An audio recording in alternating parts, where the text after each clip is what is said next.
ask yourself, do you really trust the voting integrity? Especially after what happened with Trump's election.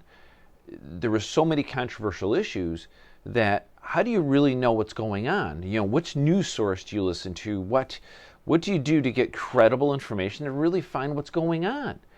Realistically, the only way you can find out what's going on is locally, doing your own local investigations, talking, doing your own research on what's going on. By chance, in 2021, in January 2021, after Biden won the election, I went to the Board of Elections to get voting discs that we use to help people run for office. This is a voting disc that has all the information you need, who votes, who doesn't vote, how often they vote, their addresses, names, to help people communicate with the voters to find out who to target to run for office. Walking in the Board of Elections in Niagara County, the first thing I noticed was a voting machine. But the difference of this voting machine opposed to any other time is that the scanner was taken off the top of the machine. And because the scanner was off the machine, you're able to see the wires that were actually plugged into the machine. This looks like a power cable, but the most alarming was this cable right here. That's a Cat 5 internet cable. So you see I moved it around, touched the cable, showed it's obviously an internet cable. So my question, so they saw me videotaping this, and because of the controversy going out with the Trump's election, they come and said, Dave, what are you doing? What are you going to do with the video? Because all the controversial going on. This is the machine. This is the type of machine they're worried about. Now, why is that internet cable connected to the voting machine? So I asked this question. They're like, well, it's connected to the printer. It's like, no, that would be a USB or a parallel printer port. So that's not it. That's internet cable, people. We need to investigate this. The only entity that can investigate these voting machines, because the politicians have corrupted the system so bad, is the grand jury. So if you know anybody on a grand jury, they can actually investigate this and ignore the government. The grand jury can actually fire their own prosecuting attorney and hire one they trust, but they don't know that, and the government doesn't want you to know that. And if you do come across an issue with somebody that's on a grand jury and the government's telling them something, you need to contact us or contact me. My number is 716-625-6125. I run Mangello's in Lockport. If the prosecuting attorney, Scalia says that Anton Scalia, in 1992, in a case called U.S. versus Williams, he says, being the grand juries only mentioned in the Bill of Rights, it's solely in the hands of the people, serving as a buffer between the people and the government. Years ago, the grand jury just did their own investigations, investigated murders, arsons, went out in the field and did everything else, and used to be in the sheriff's office, used to be impaneled by the sheriff, and the grand jury used to be housed in the sheriff's office. But the government found that difficult to control the grand jury, so they moved it into the courthouse. So when you serve as a jurist, you think you have to do what the government says. You don't. You're an independent entity to keep the government in check. So if they tell you something that's questionable, you need to do your research. Again, reach out to us. And if they do tell you certain things, that's jury tampering. And we have come across situations, and I've heard stories of jury tampering, but so far, people are afraid to come forward, and thus creating the problem with what we're facing. Started a group called WakeUpNY.net. We like teaching residents about the grassroots aspects of running for office, what goes on with government, teaching what our founding fathers put in place. I have a text number. This is the way we communicate, let people know what's going on with meetings. The number is 221-3821.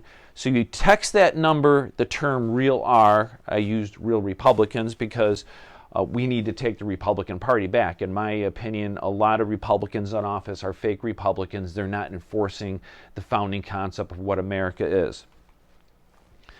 Again, we're studying the founding concepts of law. We help many people run for office, get elected, help expose local government corruption, and we educate on the grand jury system. We're not trying to overthrow government. I've been accused by the status quo of trying to overthrow government. No, it's your political party. Everybody has different ideas of starting new parties. You don't have to. You can actually take it back at the grassroots level, and there's something they don't want you to know about. And what it is, our founding fathers put a process in place to police over the voting.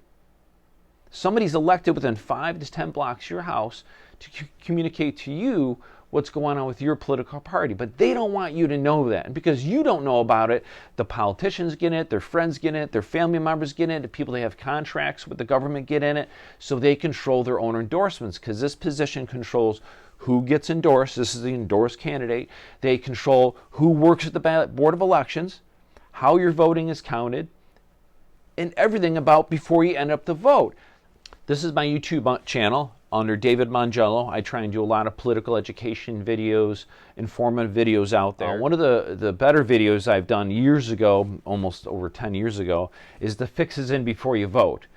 There's a lot of credible information I have on there besides the websites. The websites are old, outdated. I never had the finances to keep them up and running in the time. Yes, finances, it costs money to try and reform government. And if anybody likes to see what we're doing, we need funds to keep doing this, because, you know, freedom isn't free. After going to the Board of Elections multiple different times, you see the people working there are politically connected. They're political operatives. The Board of Elections in New York State is run by the Republican and Democratic parties. That's it. If you're an independent party member, not affiliated with the party member, conservative, Green Party, anything, you have no representation in the Board of Elections.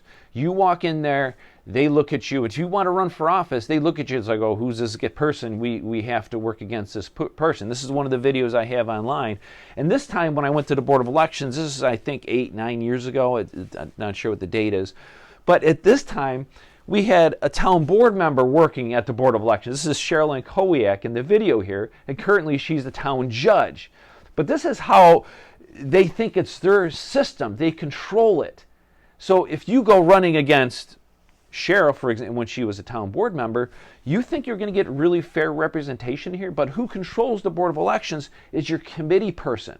And it's really easy to run for that position. I simply tell people it's 7 days, 7 nights out of your life to save America. But because you're choosing, government represents those who participate, Thomas Jefferson, because you're choosing not to participate in this process, they run it. They control it. In this video here was ballot tampering in Erie County. They are all politically appointed. We have political operatives working the Board of Elections, counting your vote to get what they want. It's all about marketing, manipulation to get your attention to possibly vote for this person, because you really don't know. So whatever they feed you, you're getting that information from that. And many times people lose elections. Good working people that run for office will lose elections because the criminal was knocking on doors and talking to people and shaking the hands. So that working family, that guy that works really hard for a living, has a family at home, that doesn't have time to go door to door and knock on your door, can't win an election when he'd be the best person to run for office. But who did the people vote for? They voted on that criminal that was knocking on doors and telling them what a great person they were. This has to change. We have to get good information out there. We can do it from my website called wakeupny.net, which still needs work and needs money. We can do it through meetings. You can text the number right on the screen there. But communication is the key. We need to stick together and keep on, I don't know, I'm lost for words. We have to fix this system. Thanks for listening. Continue watching my videos, and I'll do my best. Thank you.